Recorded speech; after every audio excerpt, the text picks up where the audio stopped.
Өндөр суух тавтай морил би бол хөтлөгч Инхбат. Дараагийн нэвтрүүлгийн шинэ дугаар эхэлж байна. Хөтлөгч ганц өөх энэхүү нэвтрүүлгийг бэлтгэн хүргэнэ. Өнөөдрийн дугаарыг чанартай амьдрын ураатай Face Construction-ы Мөртөм Residence болон уламжлалт өв соёлоо орчин үетэйгээ хослуулан дэлгэрүүлв өв соёл брэнд ивент итгэж байна. Нэвтрүүлэг та бүхэнд YouTube-ийн од өндөр суугаар болон NTV телевизээр мөн 83.3 170 хос төлгөөний од өндөр радиогоор хүрч байна. За өдрийн мэнд уншаа. За өдрийн мэнд хүргэе. За өнгөрсөн дугаар дээр хэдүүлээ Ринчний чойнмын те яг хүүхэд нас хотод ирж байгаа тэр үе тэгээ бас золгүйгээр яг өөрт нь одоо тулгарсан байгаа тэрний хүнд өвчин яг сэтэрж байгаа гэд ер нь тэр хүртэл яриад дууссан байгаа. За яг тэр ярианаас үргэлжлүүлье. Тэгээ найзын даа шүн ирээд ер нь бол бие мутал ирсэн байх нь шүү дээ. Хаалгын тогшоод харахад мөлхөөд ирлээ гэж шүү дээ те. За ингэж 20 настай залуугийн биеийн хүртэл энэ сүрье гэдэг өвчин ингэж айгу хүнд орж исэн байна. За тэгэл найзууд нь одоо яаралтайгаар л аваад эмнэлэг рүү бараад нь шүү дээ. Тэгээ эмнэлэгт очиод үзүүлээд эм тариа бичиж өгсөн байгаа. Сүрье нь шүү дээ тий. Ясандаа тулчихсан гэдэг юм байна. Тэгээд ясыг нь эдэж эхэлж байна гэж хэлсэн юм байна эм чинь. Эм тариа нь болохоор маш үнэтэй тэр үед. Дээрээс нь нөгөө эм тариа маш үнэтэй тэрийг арай ядан бас авах хэмжээний л цалин дүүрэг инээ тэр юмтай. Тэгсэн чинь дээрээс нь сүрьегийн больницад хэвтэх гэсэн чинь нэг хүн 2 жил хэвтэж эмчлүүлдэг гинэ. Гэтэл нөгөө нэг одоо өвдсөн хүмүүс 2 жил хэвтэж яхаар 2 жилийн дараа л эхний хүн идэгж ийж гэдэг юм уу. Бараг хугацааны хувьд те ингэж хийж бараг хэвтэх ор олдно гэсэн үг байхгүй. Тэгээд хүлээх шаардлагатай болсон. Хэдэн сар хүлээх одоо хэрэг гарсан гэж байгаа. Ашгүй хүлээж идэл 1958 онд яг одоо нэг Орос сулраад гэдэг юм уу те ингээд хэвтэх боломжтой болсон байна. За тэр хооронд бол ажиллаа хийгээ шүлгээ бичил явж лээсэн баг. Ингэж байгаа 1958 оноос 1960 он 61 он хүртэл ер нь бол ингээд амнаад нэг 2-оос 3 жилийн хугацаанд эмнэлэгт хэвтсэн байна. За бүтэн 2 жил хэвтэж эмчлүүлдэг гэхээр тэр үеийн эмчилгээ бас яг ямархуу байсныг манайхан сайн ойлгох хэрэгтэй баха. За тэгээд 2 жилийн дараа яг нөгөө нэг хоцсноосоо 2 жилийн дараа эмчлүүлэг гарч ирэхдээ арай дээрдсэн ч гэсэндэ нуруундаа төмөр хамгаалттай зүүн мөрн унжиж тэр тал руугаа далиж явдаг болсон байсан. Тэгэхээр чойномгоог одоо амьд ахуйд нь харж ирсэн хүмүүс бол яг тэр зүр зургийг бас санаж байгаа байх. Яагаад тийм болсон бэ гэдэг нь ийм учиртай байсан юм байна. Тэгээд төрийн шагналт яруу найрагч Бавуугийн 5 сурунгаа нэг удаа яг чойномгоог одоо талаар чойномгоог харчаад тэгж хэлж ирсэн байна л да. Чойномгоог харахаар тэнгэр газар энэ хүнийг булаацалтаад байгаа юм шиг хатаад байгаа юм гэж хэлж ирсэн байна. Тэгээ тэр нь ямар ч тань ихлэ нөгөө яг тэр нөгөө зүүнтлийн мөрөнд унцсан гэж байна. Тэр мөрөнд ингээд унцсан нөгөөт нь юм дээшээгээ юм байдаг. Тэгэхээр яг ингээд хүнээр харах юм бол тэнгэр газар булаацлаад байгаа юм шиг харагдах юм а энэ хүний гэж бас айхтар хэлсэн байгаа шүү. За тэгэхдээ эмнэлэгт 2 жил хэвтэхдээ зүгээр хэвтээгүү нэлээд олон шүлэг найрал бичээд гадаад хэлээ сайжруулад байж исэн байгаа. Эмнэлгийнхэндээ болохоор хамт эмчлүүлж байгаа хүмүүстэй ч гэсэндээ шүлэг бичих зураг зурах, гитар нотор тоглохыг бас зааж өгөөд л яваад байсан тэр үедээ. Залуу нас найрагдлаа бэлэн болгоцсон. Хүн одоо нөгөө хүн гэдэг найраглаад шүү дээ. Хүн найраглаа эхлүүлсэн эмнэлгээс гарч ирсэн юм байна. Энэ хоёр найраглал нь бол түүнийг жинхэнэ нөгөө нэг алдрын тавцан дээр гаргаж ирсэн зохиолууд наа гэж хэлэхэд болно. Энэ чинь 1900 тийм 61 он 36 нэг 24 25 та нэг ийм л залуугийн тухай ярьж шүү дээ. За ингээд эмнэлгээс гараад Улаанбаатарын мэдээ сонины утга зохиолын дугууланд бас сууг болсон байгаа. Тухайн үедээ нийт гарч байгаа олон зохиолч залуу найрагчид те энэ дугууланд бас явдаг байлаа. За ингээд 1961 онд залуу нас, 1963 онд хүн найраглалаа. Монголын залуучуудын холбооны шугамар тусгай ном болгон гаргасан байдаг. Монголын зохиолчдын хороо биш үү те. Монголын залуучуудын холбооны шугамар гаргасан байдаг. Хүн роман бол Монголын анхны шүлгэлсэн роман гэж тооцогддог. Үнэхээр сонирхол татсан үйл явдалтай, сонирхолтой дөрүүдтэй, маш хурц ийм үйл явдлуудтай ийм уран тодор илэрхийлсэн тийм шүлгэлсэн тийм бичсэн роман байдаг гинэ. За энэ ном нь гарсанд орхноо бол ерөөсө пэргээл дууссан. Тэр аяараа Монгол орон даяар. Энд чинь зөвхөн Улаанбаатар хот биш. Монгол орон даяар хот хөдөөгүй битүү тарсан энэ ном нь. За тэгээд өмнө хэвлэгдсэн энэ залуу нас гэдэг найрагдлыг нь бол энэ ард түмэн бол яг энэ найрагдлаар таньдсан байсан. Тэгээд түүний араас хүн гэдэг найрагл нь гараа. Тэгээд ерөөсөө яг өөрийг нь алдрын тавцсан дээр аваадсан энэ хоёр бүтээл нь гарч 25 настай байхдаа жинхэнэ Монгол орон дээр мандаж эхэлж байна гэсэн үг. Чойнмын зохиолуудын тухай магтаал, санал шүүмж араасаа гарч улс орон даяар чойном гэж энэ ховор содон нэрийг мэдэхгүй хүн байхгүй болж байгаа. Хүүхэд залуус ямар хүн байдгийн бол гэдэг энэ хүний барааг нь харах, ганц ч олдгоо харахын сан гэдэг хүсэл төрж яг тэр үеэс төрж эхэлж байгаа. Зохиолч уран бүтээлч нартай танилцаж найзалж бас нөхөрлөх болсон. Хожмын төрийн шагналт яруу найрагч Сүрэнжав, Дулмаа зэрэг насан туршийн найзуудтайгаа энэ л үед чойном танилцсан байна. Явуу улантаа ч гэсэнтэй энэ үед танилцаж найзалж исэн байдаг. Чойном ер нь хүнд нөлөөлөх тийм онцгой чадвартай гэдгийг хүмүүс дурсаад байгаа юм л да. Огт танихгүй те тоохгүй байсан хүмүүс хэдхэн минутын дараа яриаг нь сонсч байгаа бол хэдхэн минутын дараа ихэд л ингээд яг ярианд нь ороод ингээд шүтцсэн байдаг. Ийм хүнийг онцгой татах чадвартай гэж байгаа. Яг энэ чадвар нь ягаад ч мэдгүй эмгтээчүүдэд маш бүр онцгойгийн онцгой нөлөөлдөг байсан болтой гэж байгаа. Хайр дурлалын хэрэг дээр бол нэлээд задгаа чөлөөтэй нэг. Тэрнийхээ цэсэндээ шүлгэн дээр их тухай нээлттэй бичиж буулгадаг. За анхны хайртай бүсгүй буюу эхнэр нь лавг жав гэдэг бүсгүй байгаа. Лавг жав гэдэг бүсгүй. 1961 онд тэр хоёр ханилаад 2 жил хамтдаа амьдарч байгаа салсан. Энэ хоорондоо нэг охинтой болсон. Түүнийг нь Эрдэм ном гэдэг. Яасан гоё нэр. Охиных нь нэр нь Эрдэм ном. Гоё гоц те. Дараа нь Нина гэдэг эмэгтэйтэй танилцсуугаад Хулан гэдэг охинтой болсон. Саран гэж одоо араас нь Хулангийнхын араас Саран гэдэг охин төлсөн боловч тэр охин нь 8 сартай байхдаа эндэтсэн байдаг юм байна. За 1960-аад оны үе бол Чойном яг энэ Монголын хувьд бол хөдөө орон нутаг хотын хувьд те Монголын хувьд бол Чойном бол яг өөрийгөө баталцсан бүр жинхэнэ од нь байгаа байхгүй. Нөгөө Майкл Жексон байгаа байхгүй баг. 1961 он гадуур явахт нь хүмүүс дагаад хуйлэрдэг. Нөгөө Чойномч явж энэ нөгөө ч юм уу нөгөө шиврээ гэж байгаа л гүүж ирээл танилцаал те хамтдаа хэдэн үг солиод найзс нөхөрлөг хүн болгон хичээлдэг ийм үе болцсон байж. Чойнмын амьдралын хамгийн жаргалтай хэсэгхэн үе нь л яг энэ үе. За тэгээд өөрөө энэ тухайгаа болохоор амттан бүхний амтыг мэдлгүй асгаж явсан залуу нас минь өнгөтөн бүхний өнгийг бодлгүй үрж явсан залуу нас минь зуны шөнийн нойрыг тоолгүй 103 учрлыг мөрөөсөж зураг шиг огтыг тэрэг шиг дайрч зуурдхан мандсан залуу нас минь хөрстийн амьдралд хөл алдсан хөлчүүхэн зүрхний минь толтон дээгүүр шувууны сүдэр шиг дайраад өнгөрсөн шунхан улаан залуу нас минь баяртай гэж Чойном хожим бичсэн байдаг те. Яг энэ өөрийнхөө мандаж явсан энэ тухайга бичсэн. Тухайн үед нөгөө нэг одоо утас чиж юу илээ, интернет чиж юу илээ, айл болгонд гэрийн утас байна гэдэг чинь хүртэл ховор шүү дээ. Баг байсан уу юу ийм үе байхгүй. Гэтэл тэр үед чинь юу хүмүүсийн холбоо харилцаа бүх юм зөксөлдөг вэ гэхлээр захидал. Энэ бол маш өргөн дэлгэр одоо тархсан соёл байгаа. Тэгэхээр захаа бичин энэ ч одоо хайр дууллаа илэрхийлэн те эсвэл одоо уран цэцэн үгээр тэр хүндээ таалагдах гэж хичээн гэдэг маш олон ийм юм одоо тэр захаан дотор чинь байна л да. Энэн дээр ерөөсөө л эхнээс агуулаад Чойнмын шүлэг явдаг. Хайртай хүндээ хүртлийн залуу насыг бичээд өгдөг ч гэдэг юм уу те. Ерөөсөө одоо захаа болгон дээр Чойнмын шүлгэл явж идэг. Тэгээд тийм гоё шүлэг гарангууд тэр шүлгийг чинь нэг нэгнээсээ хуулж аавна. Тэгээд дараад нь захаа бичгтэй юм ашиглах гэдэг эсвэл цээжлэх гэдэг шүү дээ, тэ. Ингээд ерөөсөө тэр гоё уран цэцсэн үг энэ болгоно нь ерөөсөө ингээд залуучуудын хувьд Монгол орон дээр тэр жигтэй гарах чадах. Чойнмын хайр дурлалын шүлгүүдийг захаантай бичих нь баг нэг ёсны тренд болсон гэсэн үг. 1964 онд ажилчдын соёлын ордонд жүжиг бичиж бас тоглуулсан байдаг. Өөрөө жүжиг бичиж тоглуулсан. 1965 онд Төмөр замын соёлын ордонд жүжиг бичиж тоглуулж гол дүрд нь одоо хожим нь бидний мэдхтэй ардын жүжигчин гэдэг алтар жүжигчин банзарын дамчаагаа тоглодог тэр жүжигийг Чойном бичээд одоо Төмөр замын соёлын ордонд өгч исэн байх нь байна. Тэгэхээр чи манай хоёулаа ч нөгөө дамчаагаан дугаарыг хийж байгаа те Төмөр замын соёлын ордонд жүжигчнэр ажиллаж байсан гитар тоглодог орос хэлтэй залуу байж байгаа тэндээс найруулагч олж аваад явдаг штэ. Яг тэгхийн үед чинь тэр тоглож байсан жүжигийг нь Чойнмын зохиолоороос тавьсан жүжигт тоглож л явсан байна. Танхимд суугаад одоо энд нэг юм болж байгаа. Зохиолчдын эвлэлийн хурал гэж энэ одоо хуралчин бас нэг тэгж байгаа нэг болох нь л дээ. Бүр зохиолчдын эвлэлийн их хурал гэж болдго юм байна. За энэ хурал дээр цэндийн намны сөрөнгөө. За энэ хүмүүс ч бол тухайн үед бол бүр ингээд бурхтууд байгаа штэ.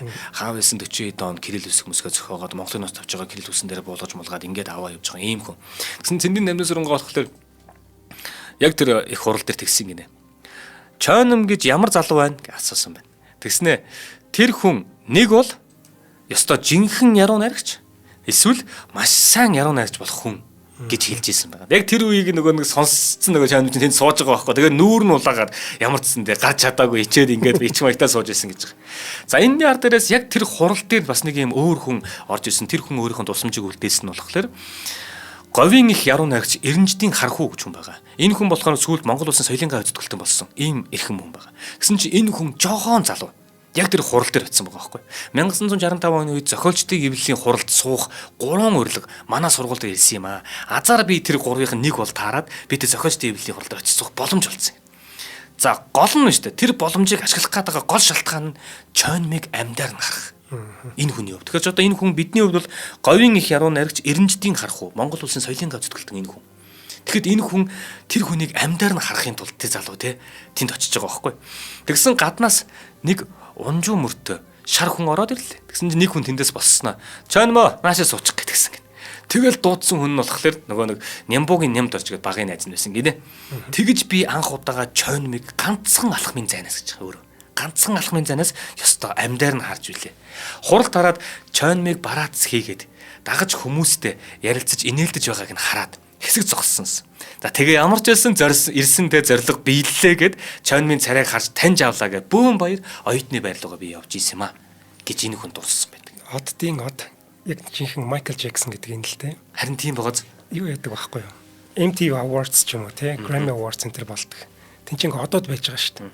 Тэгээд за өнөөдрийн сэтгэл юу вэ гэсэн чинь өнөөдөр Майкл Джексон ирнэ гэсэн. Би Майкл Джексоныг харах гэж ирсэн гэд. Одон тэгж хэлж байгаа. Тийм тий. Яг л тийм үйл явдал. Яг л тийм үйл явдал болж байгаа. Тэгэхээр нөгөө нэг саяны хараад байгаа тэр жоохон залуу нь бидний хувьд бол соёлын гааж зүтгэлтэн тэр мундаг найрагч байхад тэр хүн тэр хүнийг ойроос харах гэж ингэж ийсэн гэж бодглоо тий. Залуудаа ийм л шүтэн байгаа байхгүй Чойнон бол одоо тухайн үед. За бас Ленин клуб биш үү те. Ленин клуб дээр гоё үдшилэг бүжиг болноо. Хоёул хамтран хэлчих ярьчих. Яг өөрчлөлт явах чинь. За өнөөдрийн дугаарыг уламжлалт өв соёлоо орчин үетэйгээ хослуулан дэлгэрүүлв өв соёл брэнд ивент итгэж байгаа. За өв соёлынхан маань хүүхдийн сэвлэгний хувцас, за эрэгтэй эмэгтэй хүүхдийн Монгол дээл хантааз, хүүхдийн өмд цамц хантаазны хослол үйлдвэрлэдэг ийм газар юм байна. За. Энд чи одоо ерөөсөө яг орчин үетэйгээ нийцүүлээд манай уламжлал маань ч гэсэн ингээд одоо өсөөд ч юм уу те дивчээд явах хэвээр, хувьсаад явах хэвээр. Яг тэдний нэг жишээ нь манай өв соёл брэнд юм байхгүй. За сэвлэгний хувцсан дээр дээл өмсөх үү, яах вэ гингүүд юу өмсөх үү гэж гайхдаг штэ те. Ингээд олддог уу те. За тэгвэл өв соёлынхантай хандаад за манай ингээ 3 настай хүмүүс маань удахгүй дахин үргэлжлэх гэж байна гэх юм бол өв соёлынхан маань яг тэр хүүхдэд зориулаад гой тийм хантаац дээл уурлаад өгөх юм билээ. Эн чинь бас хөгжлийн нэг хэлбэр байхгүй. За өв соёлынхан маань цамб гарав өндөр дэнжин 24 дугаар байранд байрлаж байх юм байна. За холбогдох дугаар нь 88656040. За Instagram болон Facebook-ийн хуудаснууд байж байгаа. Өв соёл гээд тийшээ ороод одоо ерөөсө загваруудаа харчих боломжтой. Тэгээд яг хүүхдэд тохирсон тэр гоё хувцснуудаа одоо дээлнүүдээ одоо хэлгүүлж өмсөөрэй гэж уриалж байна. За баярлалаа. За баярлалаа. За тухайн үед одоо манай хүн чинь бол одоо бас л мандаж явж байгаа үе нэ шүү дээ тий. Тэгээд одоо бидний мэдих Ленин клуб гэдэг энэ Ленин клуб ч одоо талбай ордолт байсан тий. Энэ тэнгуут Ленин клуб дээр үдшилэг болдог. Олон ч хүмүүс юм бас юм дээр гардаг та. Ленин клуб дээр залуучууд гоё сугалдаг тий. Кино ший гардаг мардаг гэл юм болдог шүү дээ. Тэгсэн тэр Ленин клубын үдшилэг дээр залуу болцод оцсон хойно очих нь л дээ Чойном. За тэгээд Чойном найс нөхдөг очноо. Цагаан цамц. Хар костюм бичиж та. Үсээ гогл маягаар хажуу тийш самдсан. Жирэгэр сахалтай. За энэ хүнийг бол охид хүүхнүүд нөгөө Чойном чи явж ийн гэдээ бүр шаваад ингээд ирдэг. Ийм байгаа. Тэгэл өөрийнх нь шүлэг зохиол үзэсгэндээ ар араас гарч л байдаг те. Чойнмын нэг онцлог гэх юм бол зохиол бичихтэй. Ямар ч завсар хийдэггүй. Энэ их сонио. Ямар ч завсар хийдэггүй. Нэг бичсэн бол тэгэл болоо. Тэр чигээр нь л үлдээ. Засвар хийдэггүй. Тийм, засвар хийдэггүй. Би сая завсар гэдээсэн. Завсар болон засвар хоёулаа. За энийг одоо би тайлбарлах юм. Яг бичиж явахдаа шүлгээ цаасан дээр бичээл доош нь харуулаад давхарлал тавиад идэг. Тэгээд нэмэх, засах, баллах байхгүй. Шууд л бичнэ. Тэгэл бол дуусаа. Тэгэхээр нэг завсар хийхгүй гэдэг нь одоо жишээлбэл нэг юм бичиж явахдаа нэг үлдээчээд ингээ хэсэг байж байгаа дахиад бичдэг биш байхгүй. Нэг суугаал бол ингээ бичээл доош нь харуулаад тавиал давхарлал байдаг. Хүн нөгөөдг нь аваад үзье гэхээр яг дараалалаараа байгаа шүү. Битээ дараалал нь алдагдвал гэдэг. Яг ингэж бичдэг юм хүн юм байна. Тэгээд яаж ингэж бичдэм бэ гэд өөрөөс нь асуу штэ тий. Тэгэн гол толгойд байгааг цаасан дээр буулгах чи амархан штэ гэд удаас нь тийм л юм хариулдаг. Тийм байна. Чойнмын эд асаж явсан энэ үеийг одоо нэг ганц гутааж исэн зүйл нь гэх юм бол нулгуул хэлэхэд Монголын зохиолчдын хороо гэх байгууллага. За 1960 оноос эхлэн жил бүр зохиолчдын эвлэлд элсэх өргөдлөө өгдөг байсан ч гэсэндэ шорон оронд ортол нь ер нь үхэн үхтэл өргөдлийг нь хүлээж авахгүй байсараа дуусгасан байдаг. Одоо энэ чинь Монголын зохиолчдын хороондоо элсэх өргөдлөө одоо 1960 оноос ахуулаад өгсөн гэж. Тэ нэг 24 тавтагаас 23 4-өөс ахуулаад л өгсөн байх нь. Дээрээс нь жил болгон шүлэг зохиол өгдөг боловч ганц шүлгийг нь хэвлж өгдөг. Бүр өгсөн гар бичмлийг нь өгөөд хахад яагаад ч мэдэхгүй алга болцсон байдаг. Монголын зохиолчдын хороог Сономын удвал болон Тарва гэдэг хүмүүс өдөртдөг байсан. За явган уулан зэрэг найз нөхд нь бас зохих эрх мэдэлтэй албан тушаалаас ажилдаг байсан гэдэг. Чойном өөрөө зохиолчдын хороон дээр очиод яагаад зохиолчдын хэвлэлд элсүүлэхгүй байгаа тухай тий өөрийнх нь шүлэг зохиолыг нь хэвлж өгөхгүй байгаа талаар асуухаар дээрээс зөвшөөрөхгүй байна.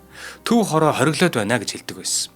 За Монголын хувьсгал зохиолч залуучуудын төв хороо, ардын цэргийн улс төрийн газар гэгэрлийн яамны шугамар Чойнмын зохиол бүтээлүүд нь хэвлэгдсэний ачаар ард түмэн тэр нэг жоохон хэвлэгдсэн тэр буланг харгаад ард түмэн ингэж Чойнмыг одоо шүтэж бишрээд ингэж хурж исэн байх. Магадгүй энэ газрууд Чойнмд хэвлэх эрх өгөөгүй бол Монголын ард түмэн Чойныг мэдгүй өнгөрч болох байсан цаг хугацаа. Яг тэгвэл хуваараа ингээд юм хэвлээ тараадаг мараадаг тийм зүйл тухай ч юм бол байхгүй шүү дээ. Тэгэхээр энэ Хесекийн газрууд Чойнмын бүтээлүүдийг ингээд хэвлэж гаргах эрх өгөөд хэвлүүлсний дагуу монголчууд Чойнмын талаар мэдж эхэлж исэн гэсэн үг. За хожим Чойнмын найз нөхдийн бичснээр бол зарим зохиолч яруу найрагчид Чойнмын эд мандаж байсан нэр хүндэд атаархаж, хонцогнож, худал үнэн хов зөөж, удуул даргад матаас бичиж гүйсээр байгаа тийм байдалд хүргэсэн бас гэж ярьдаг.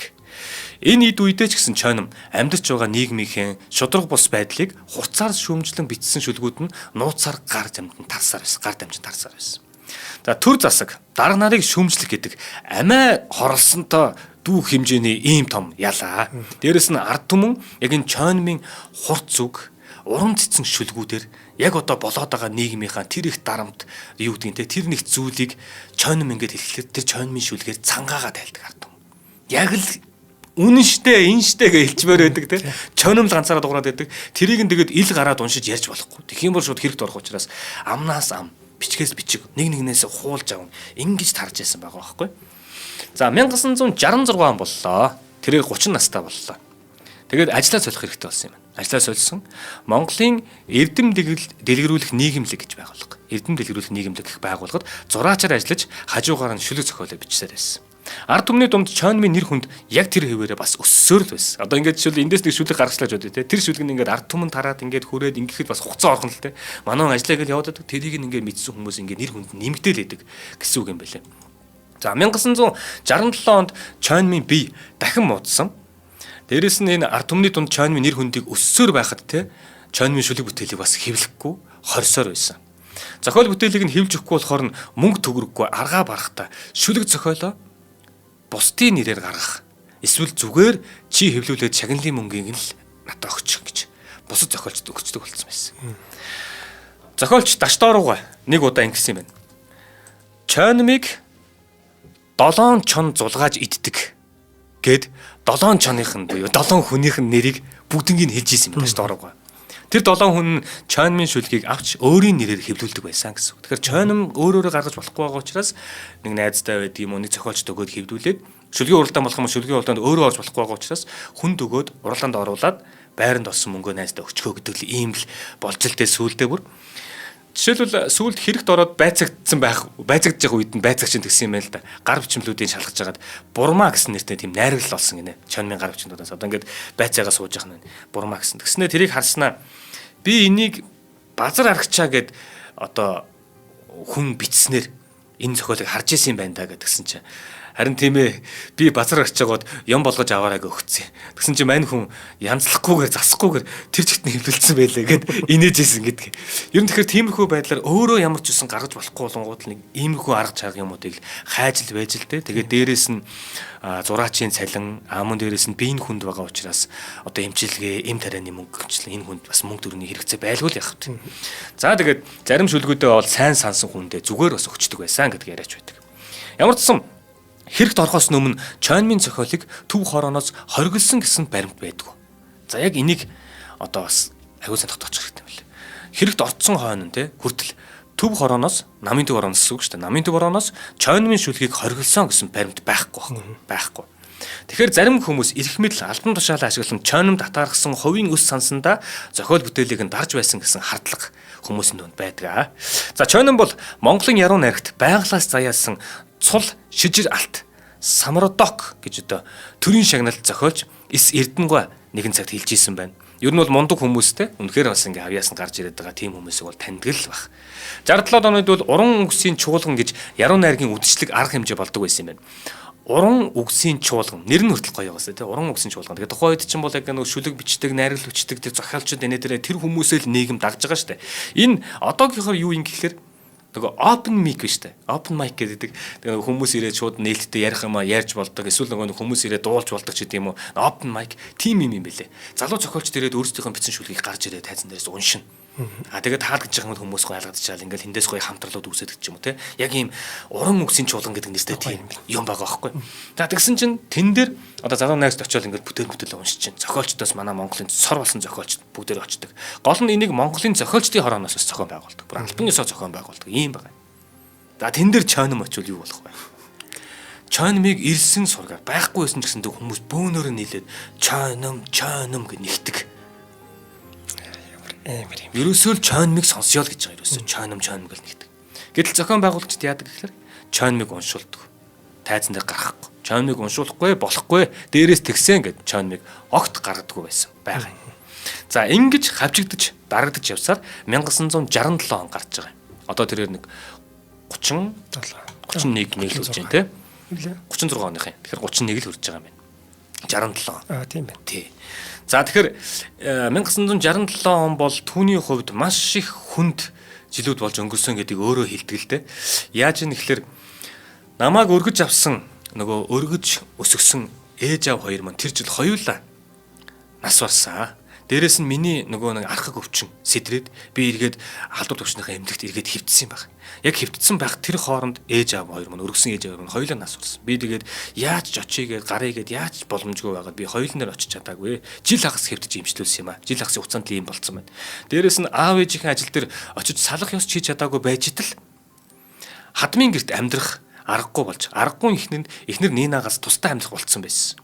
Энэ бүхнийг давж ядчийтл нөгөө нэг төрөний дурддаг 8 сартай байсан саран гэдэг охин маань нас барж гашуудлаа тохисон. Яг ингээд энэ 1967 он бол түүний хувьд бол ээж аавгаа алдсан байна, биеийн муудсан байна, эхнэрээсээ салсан байна, хадмынтай амьдарч чадгаа эхнэрээс салсан байна. Тэгээд охиныгоо алдсан.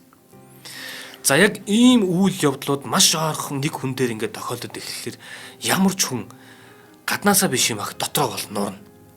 Үнэхээр хэцүүдэн. Тэгээд жил хагас бие муутай байгаад идэг. Тэгээд цалин төгрөг байдгүй, зохиол бүтээлийг гаргадаггүй.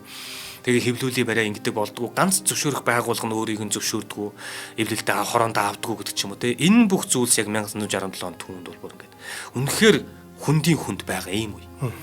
Тэр үедээ л үстэй. Чойном орон гэргүү тэнвчилж, архин дихээр орж, согтуурн одоо ингэж амьдрахаар үхий гэж бодоод богоон зам дээр очиод хөвтөж яхад нь депогийн ажилд татаж авсан байна. Бүр тэгтлээ амиа орлоо гэтлээ тэр хүн гүн ангал руу унтсан гэсэн үг байхгүй. Тэгээ 31 настай залуу надаас жоохон залуу шүү дээ. Тэгэхэд ингээд бүр ингээд амиа орлоо гэдэг ийм байдлаар очсон. Алхаабатар гэдэг нэг найз нь байгаа. Тэр найз нь яг энэ үйл явдал боллоогүй гутал очиод найзгаа авсан байгаа байхгүй. Тэгээ энэ найзандаа яг урд нь Алхаабатарт амьдарч байгаа. Тэгээ нэг натаа суугаа явцсан байсан. Тэгээ тэрнээс хойш ингээд амьдрал ингээд имлэг гэж явж байгаа юм болсон. Тэгээ Алхаабатарт очиод найзгаа авсан байна. Тэгээ яг сүүлд нөгөө хэрэгт орох гол шалтгаан болсон нэг хоёр шүлэг байна. Тэр хоёр шүлгээр л чойныг барьж байгаа. Тэнгүүд тэр хоёр шүлгээ яг тэр үед яг өөрийнхөө нөгөө өврийн дэвтэр гэсэн тийм өврийн дэвтэр дээр шал сохтуугаар бичсэн. Тэгээ өөрөө тэнд бас ингээд тодтголын хаягийг нь бас бичсэн байдаг юм. Энэ болохоор архичин гэж эхэлдэг шүлгийн гинэ. Энэ шүлгийг нөгөө мөрдөн байцаагч байцаалтынхаа явцад ёстой бүр нөгөө үг үсэггүй асууж утга санааг нь тайлбарлуулж байцаалт авсан байдаг. Тэр шүлгэн гэх юм бол би зөвхөн 4 хүн мөрийг л авцсан байна. Гагцхуу арх, галтхар спирт, үнэн сэтгэлийн минь хань, үрд баяртай мудакут. Тэгэхээр энэ хүн чинь яг ингээд үрд баяртай гэж байгааг нь харахлаар те. За яг архиар эхэлж байгаа ч гэсэндээ ер нь бол ингээд үнэн сэтгэлийн минь хань. Сэтгэлийг нь ойлгох ганц ингээд яаж чадах юм нь тэр нэг юм шингэн зүйл хань болоод байгаа юм байна. Тэгээд үрд баяртай гэдэг нь ер нь бол одоо үнэхээр амиа орлогоо шийтсэн байсан юм байна гэдгийг нь бас энэ шүлэг харуулдаг гэх юм уу те. За хоёул хамтран ажиллаж ярьж байгаа. За тийм. За чанартай амьдрын Мортон Residence өнөөдрийн дугаарыг ивент итгэж байгаа.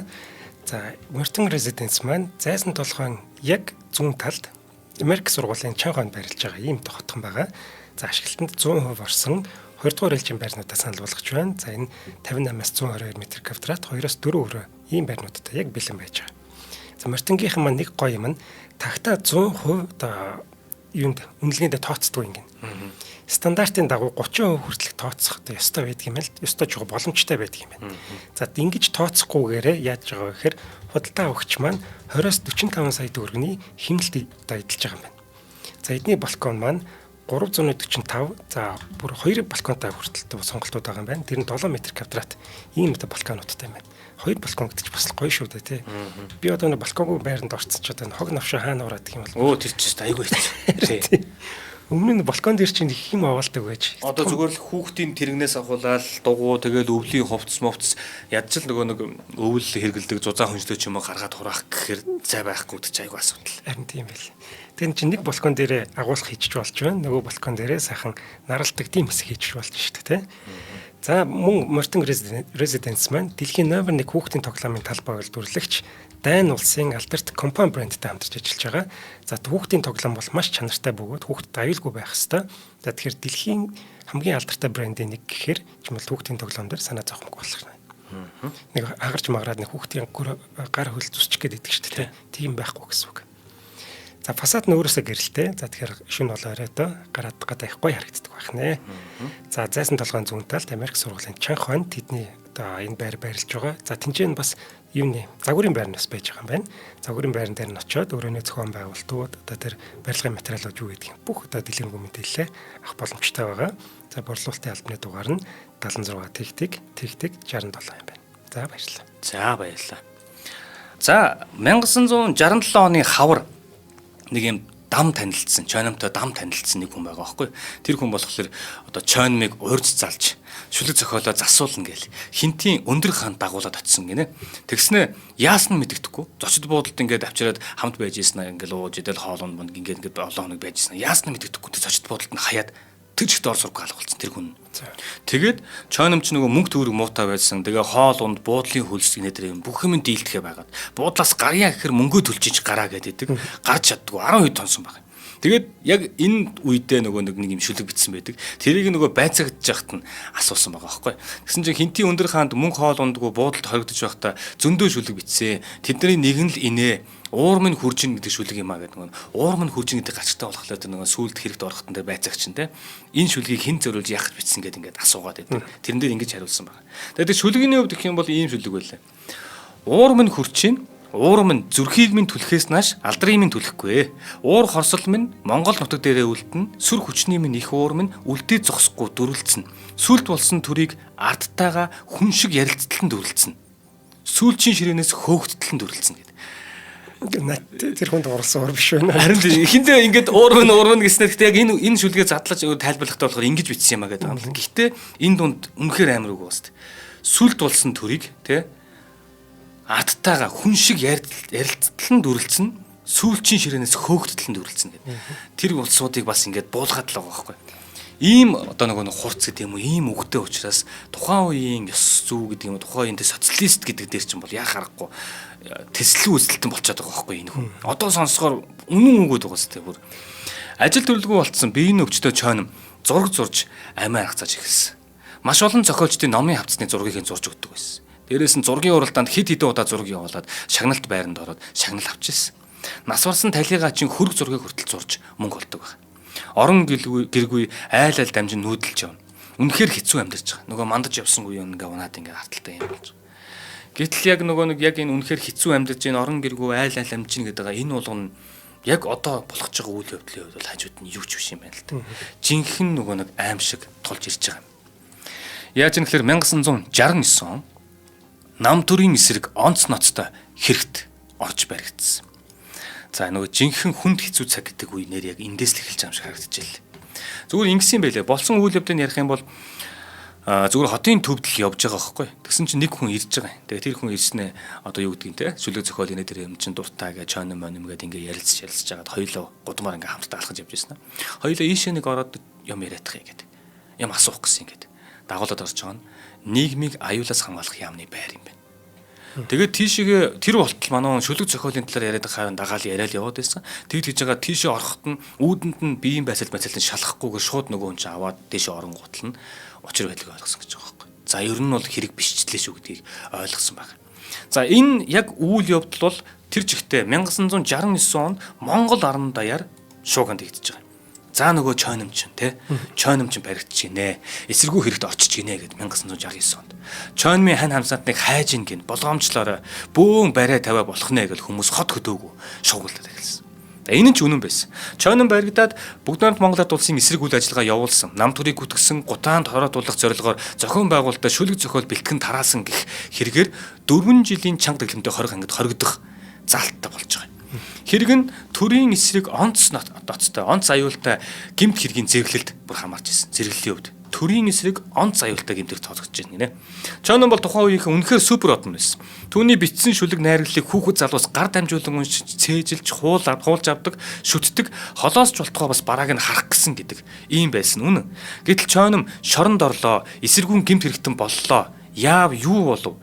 Гэтэл энэ хүн нам төрийг дээрэс нь цэдэн бал даргыг гутаанд оромжилсан шүлэг бичиж тараасан гэж баригдсан гэж. Тухайн үед бол яалтчгүй нөгөө нэг шүлэг гэдэг тэр уран зохиол гэдэг зүйл чинь тухайн үед бол үнэхээр нийгмийг те одоо хөдөлгөж байгаа бүр ингээд бүх зүйлс уран зохиол шүлэг бүгдээ ном уншдаг яг ийм байгаа үед бол хэрвээ тийм тэрслэг үзэлтэй шүлэг гэдэг бол энэ бол нэгэндээ сурцсан байгаа зам дээр нь бөмбөг тесэлж байгаа юм байна. Ийм хэмжээний том зохиолтуудыг өгдөг ийм шүлгүүд байсан.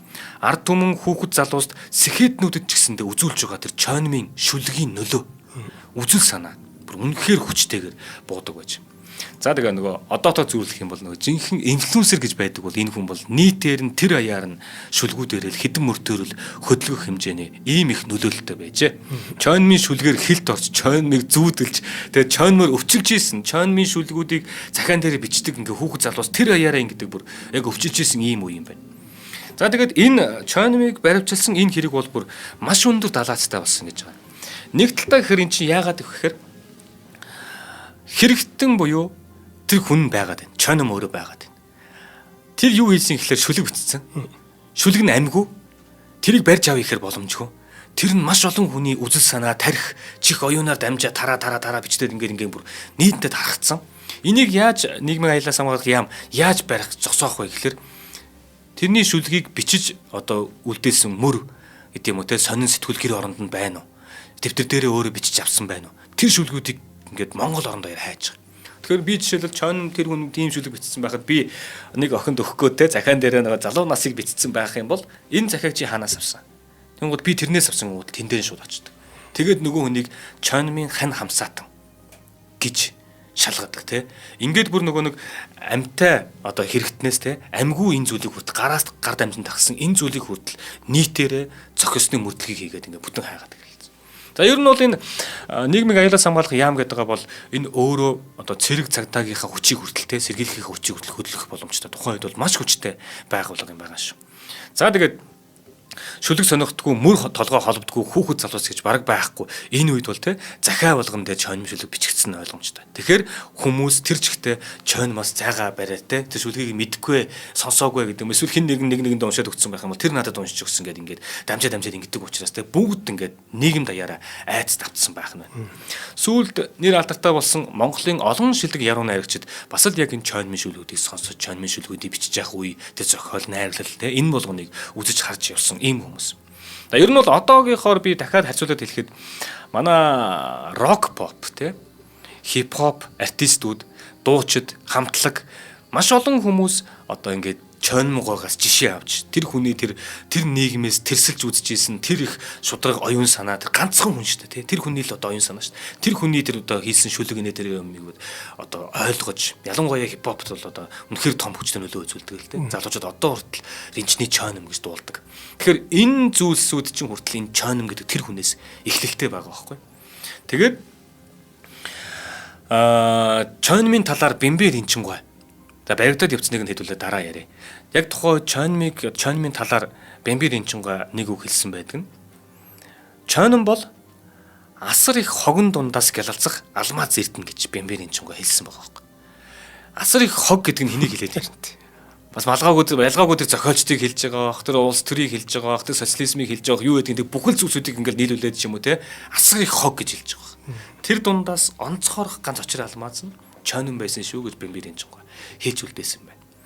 За тэгээд тухайн үед бол шүлэг бол ерөөсө тухайн үеийн зохиол шүлгүүд тэгээд шагнал авдаг зохиолчид юу бичиж шагнал авдаг вэ гэхээр эх орны хөгжил, социалист бүтээн байгуулалт, Монгол зөвлөлтийн найрамдлыг магтан дуулах, бас хайр сэтгэл, цэцэг навч, уул ус, аав ээжийн тухай. Энэ сэдвүүдийн хүрээнд бичиж байгаа зохиолч бол улс төр талаас, төр талаас, бодлого талаас түүнийг шагнал тодорхойлох, те амьдрал ахуйг нь дэмжих. Нөгөө талаас хэрвээ болохгүй байгаа нийгмийг шүүмжлэх, те эсвэл ийм залуу насны тэр сайхан зүйлсийг ингээд задгаа нээлттэй ярих, энэ болгоныг бичиж байгаа улсууд бол ерөөсөө энэ нам төрийн, те улсын бодлогын эсрэг зогсож байгаа эсэргүү тэрслэг үзэлт ингээд одоо хадчдаг, нийгмээр нь даачдаг, амьдрал бүх боломж болцоогоор нь хаадаг. Тэр юмны золиос нь чонон болж байгаа байхгүй. Тийм бай. За тэгээд түүний хувьд шоронд ороод маш их одоо бас зовлон амсд юм байлээ. Зүгээр би энэ дэр нэг энэ хэсгийг нэг оруулаад дуусчихэд их хөө. Чонмын шүлэг.